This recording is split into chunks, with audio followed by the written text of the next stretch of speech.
Welcome back, listeners, to the TRON podcast. This is your host, Rashad Woods, the Randomness and Nothing host. I want to give a very special shout out for the time she's carved out of her busy schedule.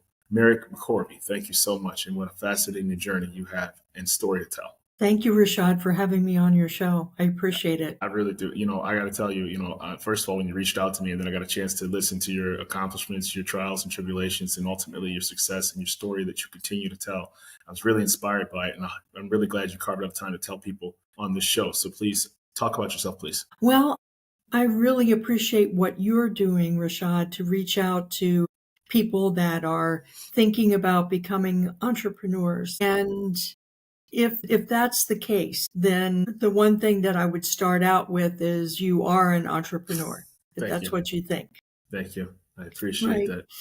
So I've lived a very nonlinear life. Mm-hmm. And what I would like to focus on in this particular program and for your audience is how I've lived that nonlinear life successfully. Mm-hmm. First of all, it didn't seem successfully all the time. You hear that a lot sometimes from people I've interviewed, and obviously, it kind of finds itself along the way. So please dive deeper into that. Love to hear it. Sure. So I became an entrepreneur when I was 19 years old. Mm-hmm. And that was my first foray into broadcasting. And I was a DJ in clubs before DJs were in clubs. That's awesome. Okay, that's how far it goes back. Right?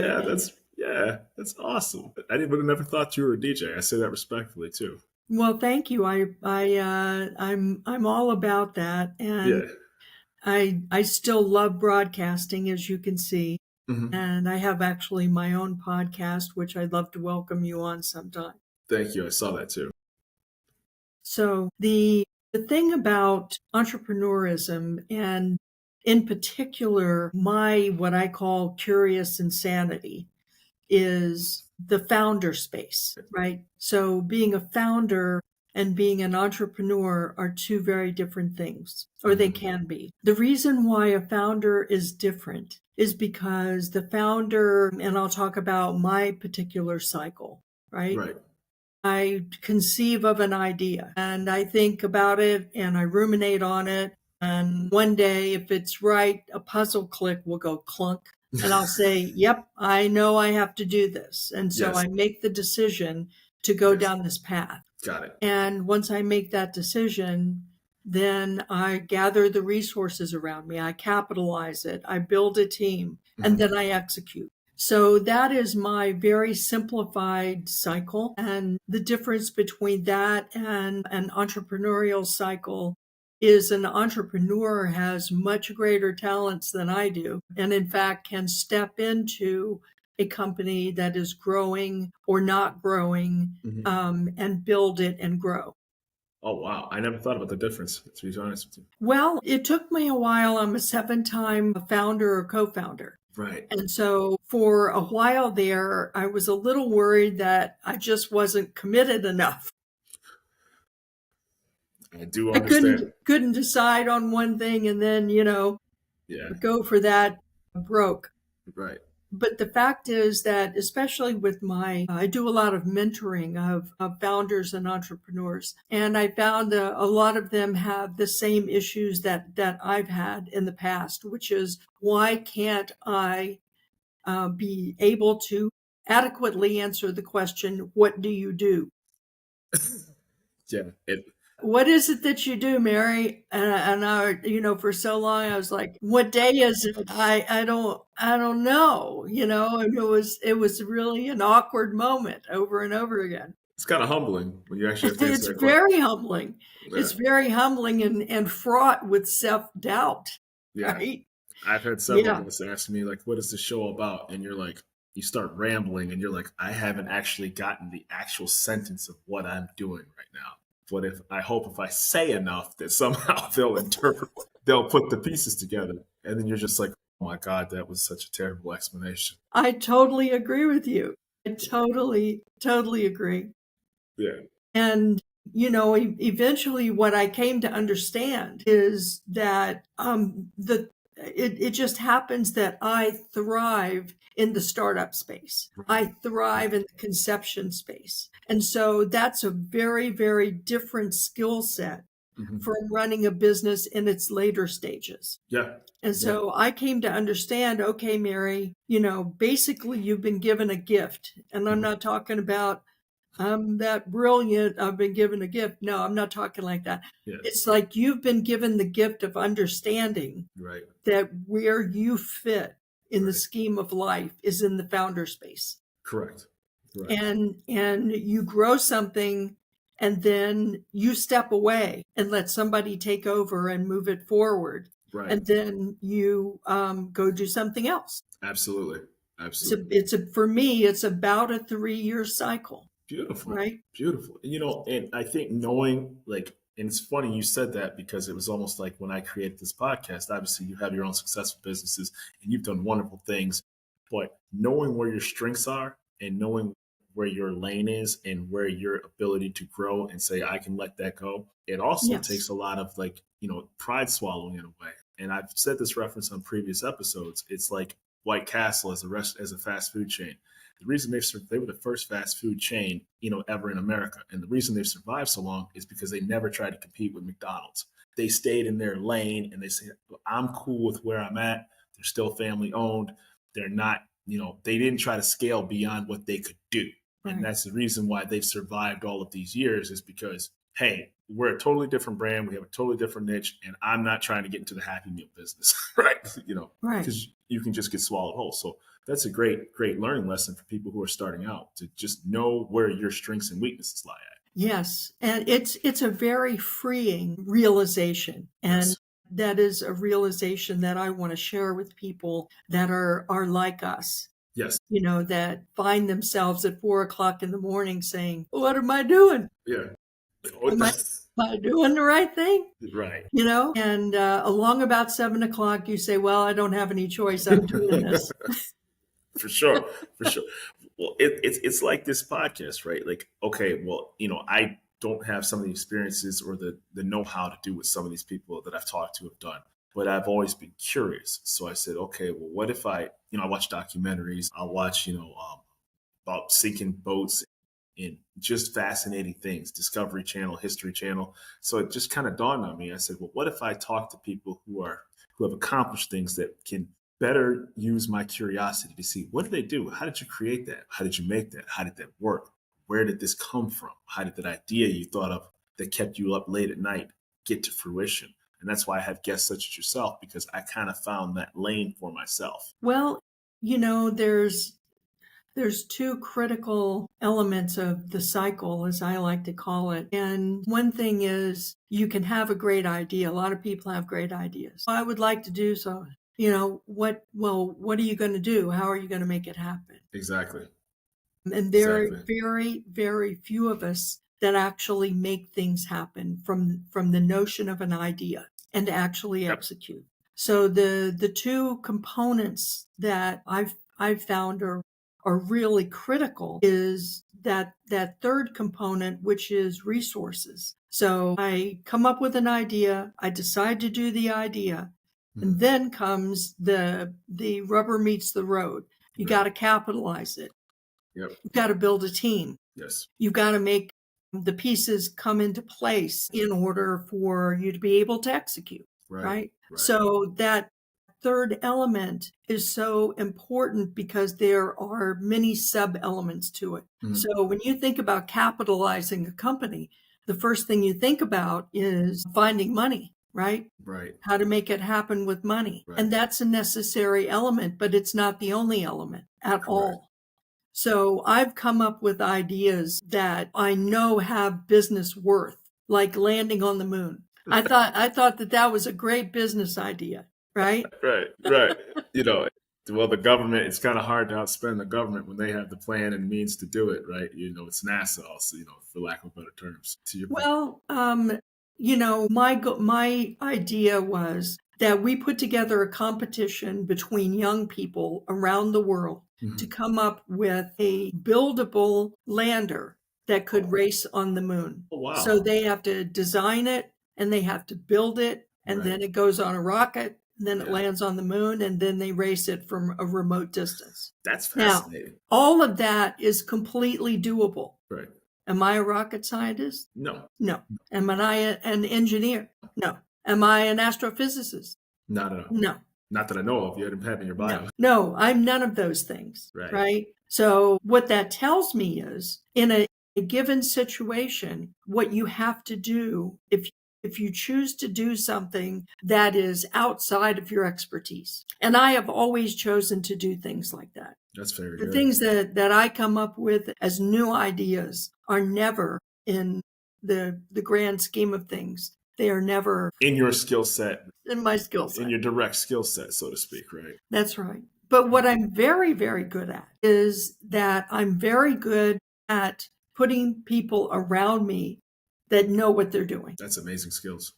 Yes. Well, if you understand that strength about yourself, then you're 80% of the way. Right. The 20% is going out and finding the right people and finding the right money. Right. And by the right money, I'm talking about not just cash. Right.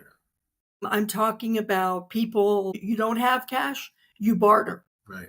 Right. Trade-offs. Absolutely. Absolutely. Unquestionably.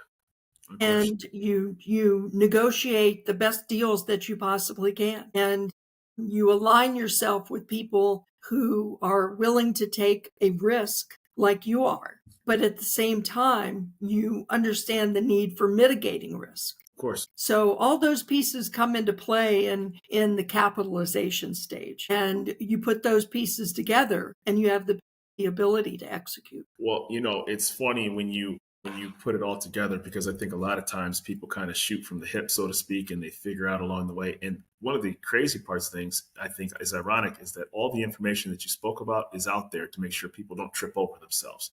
But people get so caught up in trying to just formulate the idea in their head, and they go on autopilot, that they don't take that bird's eye view to try to say, no, how is this stage working? Maybe I should talk to this individual. Maybe I need to pivot. It's almost like, in sports, there's a reason why there's positions in sports. It's because your better skill set is in a particular position and somebody complements what you do well, right? And so ultimately, if you want to get to be good at sports, a team sport, you do have to surround yourself with the correct teammates, because you can't do everything. That's exactly right.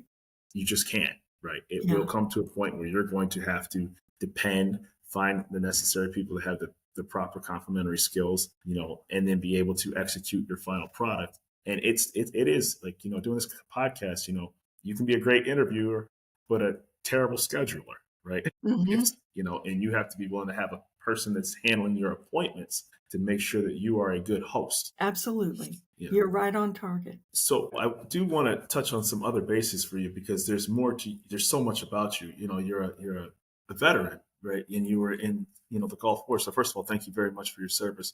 And you've overcome very, very tough things in life. So if you are willing to share that information, please do. Sure.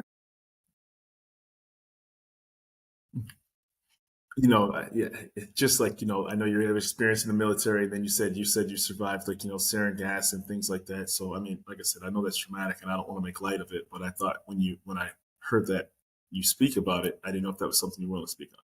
Well, I would like to speak about that. Thank you for asking, Rashad. Of course. So the experience that I had in the military was truly exceptional. It was a life formation for me. And I was in the Army when I was 18 years old. Unbelievable. I traveled the world. Mm-hmm. I got to know people and places and things that I would never, ever have gotten to know. Mm-hmm. It is something that I highly recommend to young people. Beautiful. Highly recommend.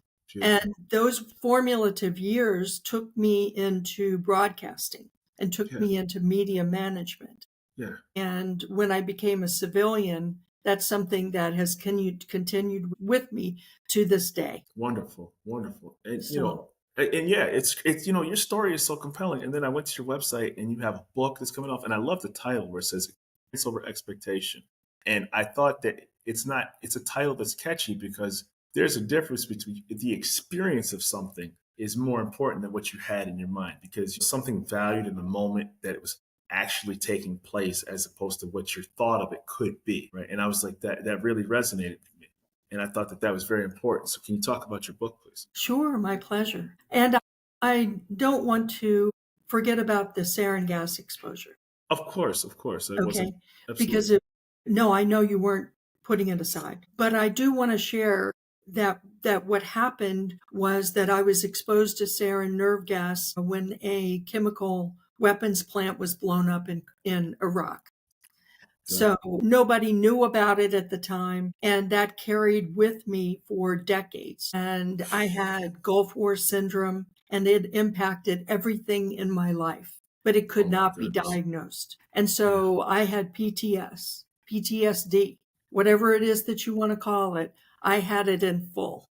Oh my goodness. And it was not until literally 3 years ago, Rashad, that researchers were able to connect our sarin gas exposure to these symptoms. And so finally, after all these years, I was validated. Oh my And goodness. we all understood what had actually happened. But during the intervening years, it was really, really tough. And that gas exposure also led to a terminal illness that I have called pulmonary fibrosis. That is a joy, let me tell you. Oh my gosh. When Oh my goodness. doctors tell you, well, you have a progressive disease and here's the life expectancy.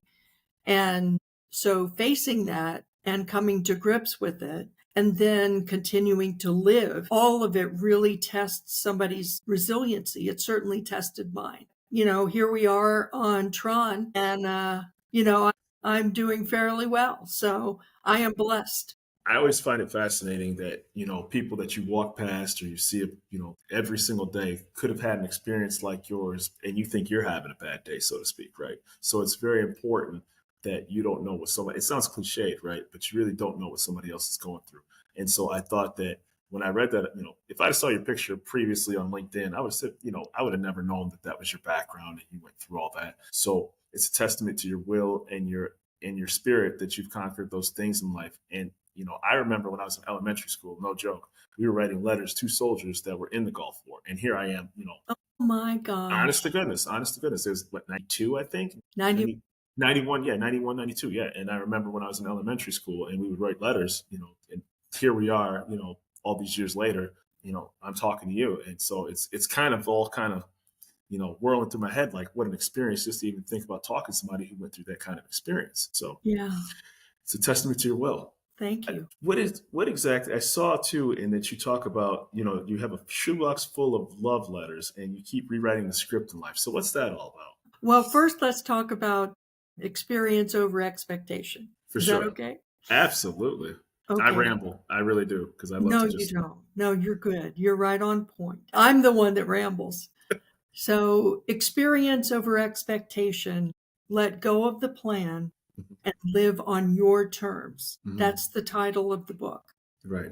And it's based on my life and my nonlinear journey. So not only have I started and successfully run 7 companies, but this nonlinear path is one that I've followed since my early years. And it's one that I've learned a great deal from.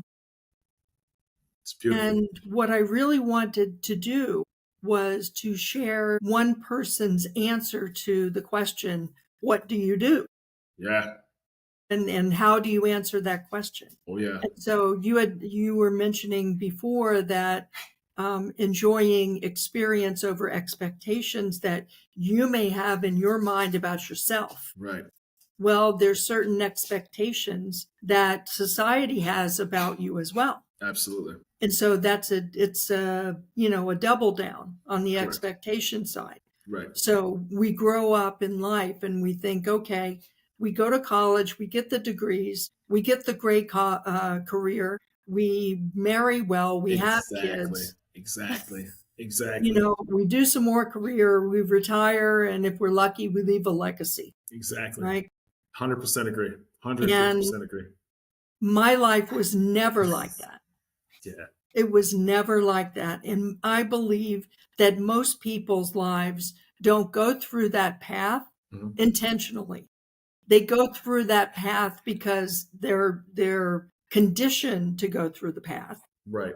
They're burdened by the expectations of others and unrealistic expectations about themselves. Then what to do about that? How do you manage that? Right. And so that's why I started writing the book as a memoir. Beautiful.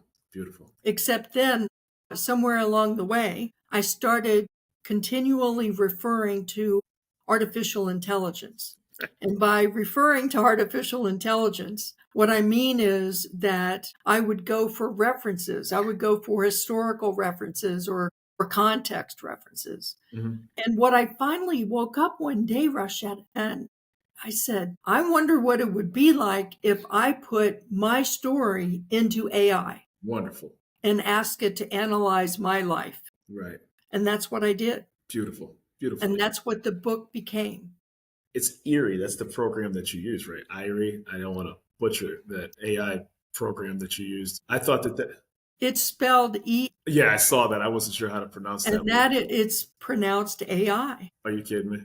No, it's pronounced AI because that's the name that I came up with. That's awesome. I was thinking it was like EH. I'm like, okay, it didn't even dawn on me that that's what it was saying because I just read it, right? I didn't hear it. That's okay.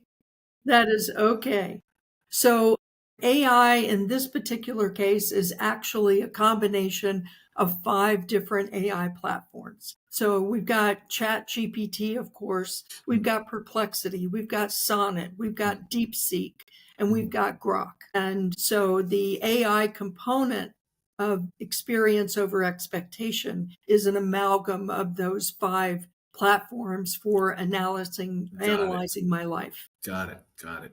Was it kind of weird, kind of having something analyze it for you rather than actually you telling it? I don't want to say that you weren't doing it, but like when you saw it come out and you're like, did it come out in the way that you wanted it to? Was there some things that were omitted or needed cleaning up, so to speak, that you saw? Well, the book has 40 pages of citations. Wow. 40 pages of citations. Now, I'm not including those in the book. I'm including those as a QR code so that people can go and look at all of the citations. It is really amazing. So when I went down this path, I had no idea what to anticipate. Right. It was a matter of curiosity that I said, I wonder what would happen if. Absolutely. And Rashad, it was like I was validated through the whole process. Beautiful. It was like my decisions were, so the prompt, our secret sauce is always in the prompts, right? Right. And essentially to simplify the prompt that I gave it, it is analyze my story, my choices, and my decisions.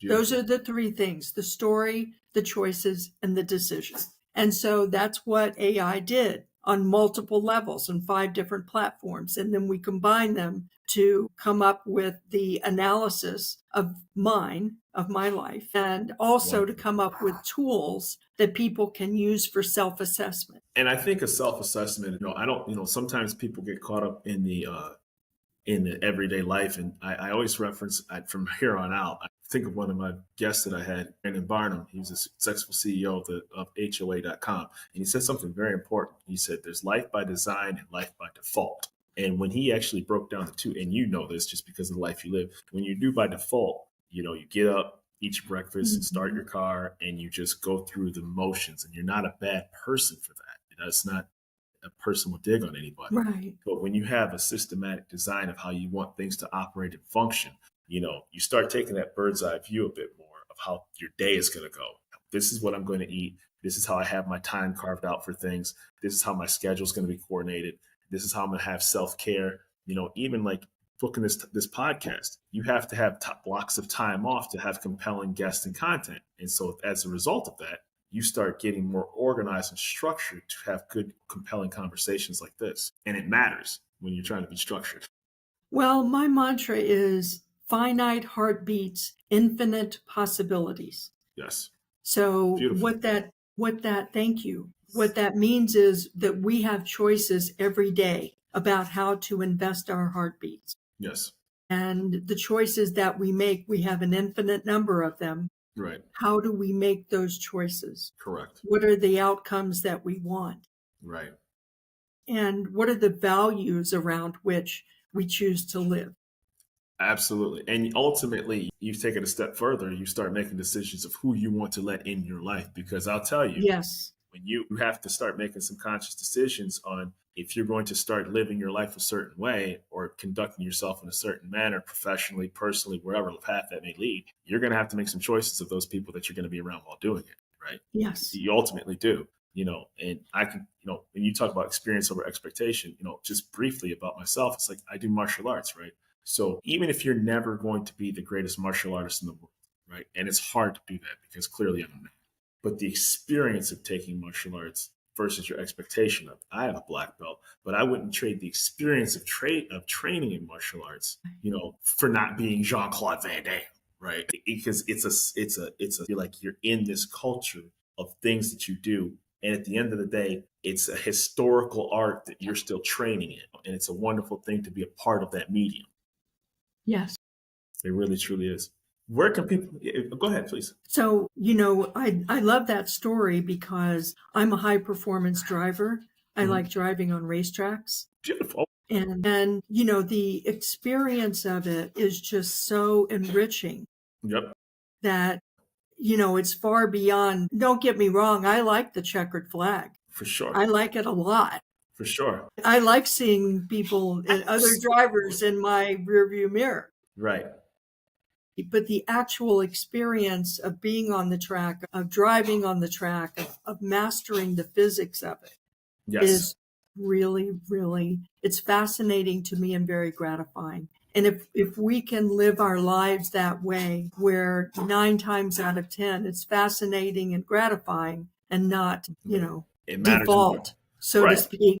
Right. It matters more that you actually had a chance to, because how many people are actually in that car right now? How many people could actually say they're doing that? There's very few people. So once you get that expectation that the experience mattered more than, Yes. okay, well, I'm here and a lot of people aren't. It's the same thing when I was doing martial arts. I'm here and a lot of people don't do this. So I'm going to be living in the experience of this actual art that I'm taking, as opposed to not being the greatest martial artist that ever existed. So I always ask this question to all my guests. Where can people find you if they don't need me on this show? But where can people find Mary McCorvey?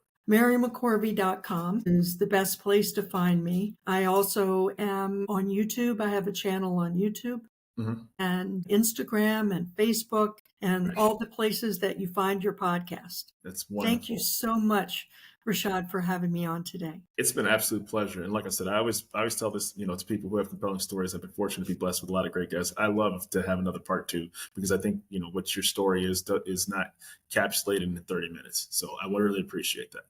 My pleasure. Thank you.